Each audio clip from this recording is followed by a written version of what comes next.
Bonjour Patrice. Un petit réglage, vous avez le café, tout va bien, vous avez lu la presse, vous avez vos lunettes. Alors Tout va allons-y. bien. Bonjour Laurent, bonjour à tous. L'homme est formidable.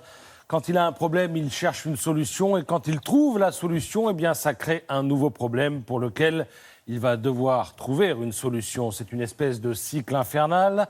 Démonstration, prenez les pesticides. Ils ne sont pas là par hasard. L'homme les a conçus pour répondre à la demande alimentaire mondiale.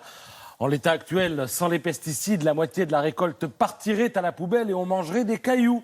Mais voilà que le monde pointe l'un de ces produits, le chlorpyrifos, un tueur de chenilles et de pucerons accusé de voler en moyenne 2,5 points de quotient intellectuel à chaque enfant européen.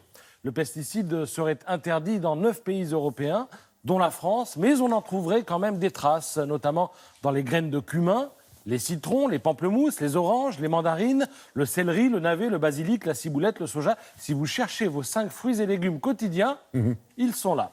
Problème, solution, problème. Tout ça dans un contexte que d'aucuns jugent inutilement alarmiste, à tort ou à raison. L'homme qui s'affole, c'est un concept qui remonte à la fin du XVIIIe et au début du XIXe. À l'époque, l'émérite économiste Malthus, contemporain du décollage industriel anglais, agitait le chiffon rouge. Il prédisait la famine planétaire, au-delà d'1,5 milliard d'habitants. Aujourd'hui, on est 6 milliards, ce qui prouve que l'homme peut parfois se tromper, et ce qui encourage le Figaro Magazine à souhaiter que nous arrêtions d'avoir peur de tout, des médicaments, des ondes, de la viande, des vaccins, des pesticides, justement, ou de la pollution. Ah, la pollution, là encore, problème, solution, problème. Contre la pollution, on a inventé la trottinette, sauf que 20 minutes m'informe ce matin que la trottinette, regardez, pose un problème écolo. Si vous mettez la batterie, la durée de vie de l'engin, 3 mois d'après le journal, et le recyclage dans la balance, eh bien la solution verte se discute. Alors ce syndrome du problème, solution, problème